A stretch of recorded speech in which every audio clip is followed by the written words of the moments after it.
Aujourd'hui, nous allons nous pencher sur des clichés très étranges. Des clichés qui regroupent sur une seule image la totalité de l'humanité. Sur cette photo emblématique réalisée en 1990 par la sonde Voyager 1, alors qu'elle était à 6,4 milliards de kilomètres de la Terre, l'on peut voir ici un petit point bleu pâle, un confetti flottant dans l'espace et à première vue sans importance particulière, si ce n'est que c'est sur ce petit pixel perdu dans l'immensité que tient posée toute l'humanité. Cette image de notre monde prise depuis les confins du système solaire par un petit radeau métallique dérivant dans l'espace reste encore à ce jour la photographie la plus lointaine jamais prise de la Terre. À la surface de ce point, sur ce petit grain d'un dixième de pixel à l'échelle de cette photo granuleuse, se trouvent posées toutes les personnes présentes sur Terre le 14 février 1990. Et c'est là qu'encore aujourd'hui, on trouve tous les nombrils du monde.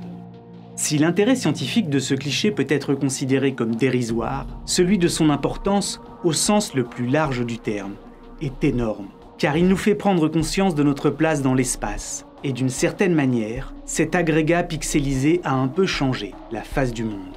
Ou, à minima, a bousculé notre façon de se le représenter, en transformant la vision que nous en avions, en le ramenant à ce qu'il est vraiment, à savoir un bateau cosmique prenant la forme d'une bille bleue, enveloppé par la noire tapisserie de l'espace, et qui semble d'ici bien fragile. Mais cette image, aussi saisissante soit-elle, n'est pas le seul cliché que l'on ait pris de notre monde depuis l'espace. Au cours des dernières décennies, les sondes envoyées par l'humanité ont réussi à de nombreuses reprises à nous prendre en photo, à dans leur périple se retourner pour immortaliser leur maison d'origine. Et c'est à la rencontre des plus impressionnants de ces clichés que nous allons aller, dans cet épisode où vous ne verrez que de véritables images de notre planète prises depuis l'espace. Voici, datant de 1946 et pris par une caméra montée sur une fusée V2, le tout premier cliché de notre monde immortalisé depuis l'espace. La couleur n'était pas encore au rendez-vous, et l'altitude atteinte, à peine 105 km au-dessus du sol, loin d'être suffisante pour embrasser l'ensemble du globe. Mais déjà, se love dans cette image un semblant de vertige. 20 ans plus tard, un orbiteur parti faire le tour de la Lune immortalise pour la première fois la Terre et son satellite, réunis ensemble sur le même cliché. Puis, dans la foulée, une sonde en orbite géostationnaire capture notre planète, le disque plein. La même année, durant la mission Gemini 12, Buzz Aldrin s'immortalise lors d'une sortie extravéhiculaire en selfie avec notre monde en arrière-plan. Et voici l'année suivante, la première image de la Terre prise par un atterrisseur sans équipage, directement depuis la surface de la Lune. Puis, en 1968, alors qu'ils sont à une distance d'environ 30 000 km de la Terre et se dirigent vers notre satellite, l'équipage d'Apollo 8 réalise le premier cliché de notre planète présentant un disque complet. 3 jours plus tard, alors qu'ils font le tour de la Lune, ils prennent la célèbre photo, dite du lever de terre, et sur laquelle l'on peut nous voir, partiellement dans l'ombre, immortalisés depuis un autre monde. Et vous entendez actuellement la conversation enregistrée entre les astronautes alors qu'ils viennent de réaliser ce cliché. 7 mois plus tard, l'équipage d'Apollo 11 réalise la première image de la Terre, prise par des humains depuis la surface de la Lune. Et voici maintenant la célèbre photo dite de la bille bleue, immortalisée le 7 décembre 1972 par l'équipage d'Apollo 17, alors qu'ils quittent l'orbite terrestre et entament l'ultime et dernière mission en direction de la Lune. L'équipage ayant le Soleil derrière eux, on peut voir sur ce cliché réalisé à une distance d'environ 45 000 km de nous. Et pour la toute première fois, notre planète recouverte d'une mer de coton, entièrement éclairée. Il faudra attendre 43 ans avant d'avoir de nouveau une photo de notre monde remplissant entièrement le cadre et pleinement exposé au Soleil. Bientôt, les missions Apollo vont cesser et les sondes autonomes aller beaucoup plus loin. En 1977, alors en partance vers les confins du système solaire, la sonde Voyager 1 immortalise l'humanité en compagnie de son satellite. Je n'étais encore pas né, mais déjà étaient posés ici mes parents, mes grands-parents. Et c'est cette même sonde Voyager 1 qui, près de 13 ans plus tard, alors qu'elle a depuis longtemps dépassé l'orbite de Neptune et se trouve à quelques 6 milliards de kilomètres de la Terre, se retourne et réalise le plus grand de tous les portraits de famille, la première image de toute l'étendue de notre système planétaire. Parmi cette mosaïque de 60 clichés, qui sont à l'époque les plus lointains jamais réalisés par une machine confectionnée par des humains, l'on peut voir 6 des 8 planètes de notre système. Mais c'est une photo en particulier qui va retenir l'attention du monde entier, puisqu'on y voit littéralement le monde entier. À mon sens, la plus puissante de toutes les images pixelisées, ce petit point bleu pâle dont nous avons longuement parlé. Cette image est granuleuse et surexposée, et pourtant elle est déboussolante, car elle nous donne à voir notre monde perdu dans la lueur d'un soleil qui n'est lui-même à cette distance plus guère qu'un point à peine plus brillant que les étoiles en arrière-plan. À la fin de la même année, la sonde Galileo, partie elle explorer Jupiter et ses satellites, tourne son objectif vers notre petit théâtre sphérique et réalise, alors qu'elle se trouve à 2,1 millions de kilomètres de la Terre, une série de 500 clichés qui, mis bout à bout, immortalisent pour la première fois à l'écran une rotation complète de notre planète. 13 ans plus tard, la sonde Mars Global Surveyor est à l'origine de la première image de la Terre et de son satellite capturée depuis l'orbite de Mars. La même année, Mars Express, alors qu'elle se trouve, elle, à 8 millions de kilomètres et se dirige vers la planète rouge, pointe l'objectif de sa caméra vers nous, alors qu'une grande partie de l'océan Pacifique, tacheté de nuages gris et blancs, lui fait face. 4 ans plus tard, c'est au tour de la sonde Mars Reconnaissance de capturer cette image de notre monde et de son satellite. Au vu de l'orientation de cette photo réalisée alors que la sonde se trouvait en orbite autour de la planète rouge, on peut dire que si vous étiez en Amérique du Sud par cette belle journée d'octobre 2007, eh bien vous êtes là, quelque part, sur cette photo. Au moment précis où cette image a été prise, le vaisseau spatial japonais Kaguya était lui en route de la Terre vers la Lune. Quelques jours plus tard, cette sonde nous enverra des images spectaculaires de notre monde depuis l'orbite lunaire. Et si nous disposons d'images de notre planète bleue vues par des sondes tournant autour de la planète rouge, il en existe aussi bon nombre qui ont été prises directement depuis le sol de Mars. Voici, capturé peu avant le lever du jour par le rover Spirit, le premier cliché de notre monde réalisé depuis le sol d'une autre planète. Ce petit point blanc au centre de l'image, c'est nous. Un an plus tard, environ 1 heure avant le coucher du soleil, le rover Opportunity pointe sa caméra en direction de l'horizon et réalise cet autre cliché, ce point discret qui, dans le crépuscule, se dessine péniblement contre la lueur rouge pâle du ciel, alors que les étoiles commencent à apparaître. C'est encore notre planète.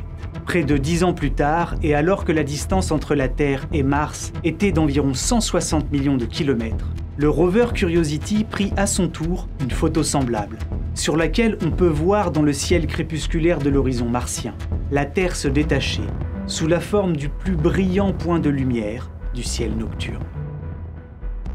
La sonde Messenger, partie elle étudier la planète Mercure, réalisa en 2010, et pour rendre hommage aux séries de clichés pris par Voyager 1 20 ans plus tôt, son propre portrait de famille immortalisé depuis le système solaire interne. Au sein de cette mosaïque se glissent Mercure, Vénus, Mars et les géantes Saturne et Jupiter dont bon nombre de satellites sont visibles.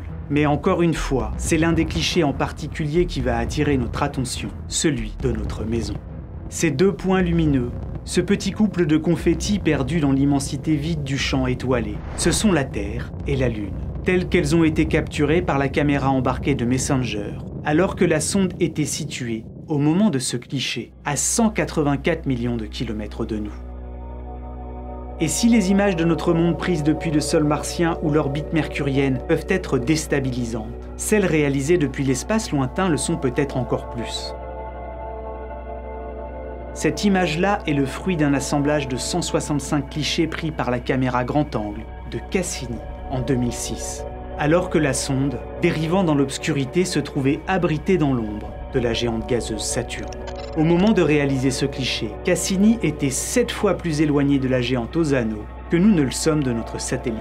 Et encore une fois, bien qu'extrêmement discret, nous pouvons voir sur cette image notre monde, le point de départ de la sonde, situé à plus d'1 milliard de kilomètres de là.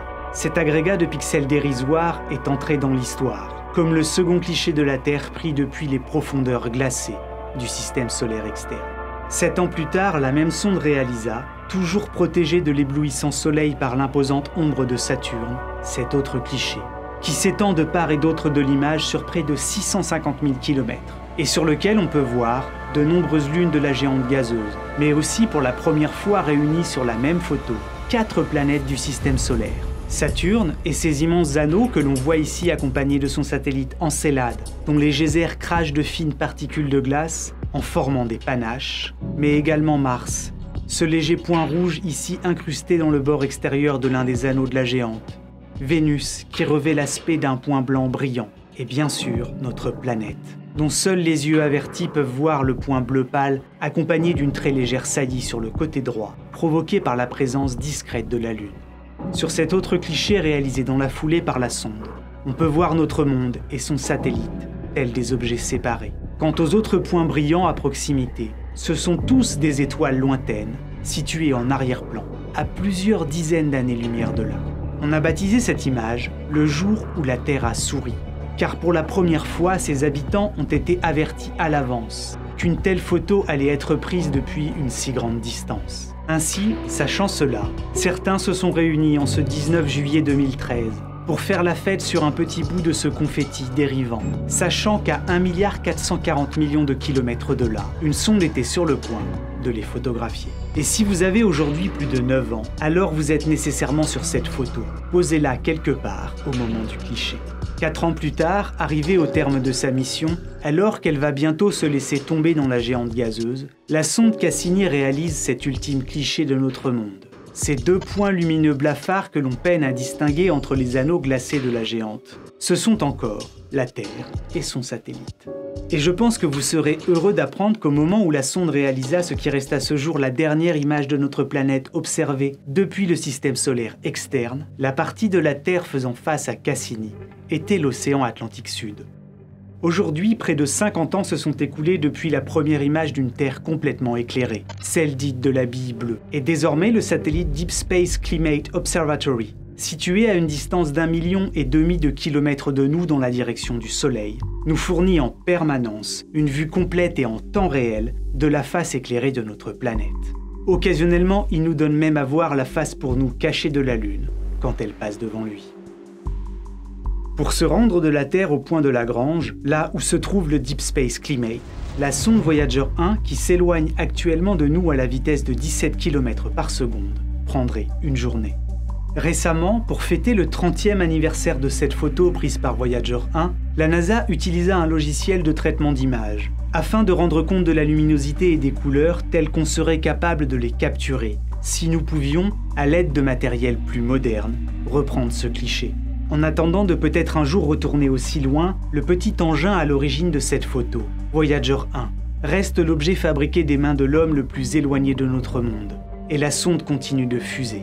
Aux confins du système solaire, elle se trouve actuellement à plus de 21 milliards de kilomètres de la Terre, soit 4 fois plus loin de nous qu'elle ne l'était lorsqu'elle prit ce cliché, qui inspira à Carl Sagan ce texte poignant, dont je vous livre ici une traduction. De ce point de vue terriblement lointain, la Terre peut ne pas sembler d'un intérêt particulier. Mais pour nous, c'est différent. Regardez bien ce point. C'est ici, c'est notre foyer, c'est nous.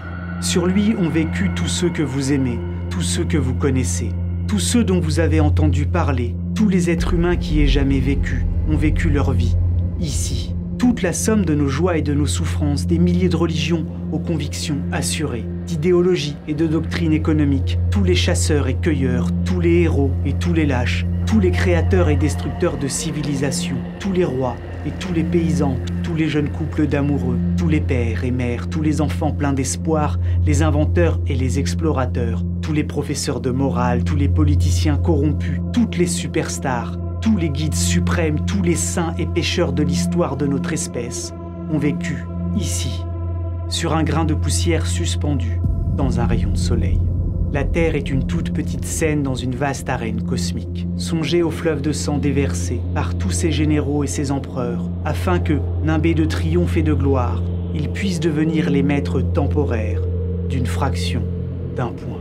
Songez aux cruautés sans fin perpétrées par les habitants d'un recoin de ce pixel sur les habitants à peine distinguables d'un autre recoin, comme ils peinent à s'entendre, comme ils sont prompts à s'entretuer, comme leurs haines sont ferventes. Nos postures, l'importance que nous nous imaginons avoir, l'illusion que nous avons quelques positions privilégiées dans l'univers, sont mises en question par ce point de lumière pâle. Notre planète est une infime tache solitaire, enveloppée par la grande nuit cosmique. dans notre obscurité, dans toute cette immensité. Il n'y a aucun signe qu'une aide viendra d'ailleurs nous sauver de nous-mêmes. La Terre est jusqu'à présent le seul monde connu à abriter la vie. Il n'y a nulle part ailleurs, au moins dans un futur proche, vers où notre espèce pourrait migrer. Visiter, oui, s'installer, pas encore. Que vous le vouliez ou non, pour le moment, c'est sur Terre que nous prenons position.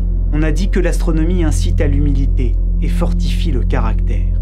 Il n'y a peut-être pas de meilleure démonstration de la folie des vanités humaines que cette lointaine image de notre monde minuscule. Pour moi, cela souligne notre responsabilité de cohabiter plus fraternellement les uns avec les autres et de préserver et chérir le point bleu pâle, la seule maison que nous ayons jamais connue.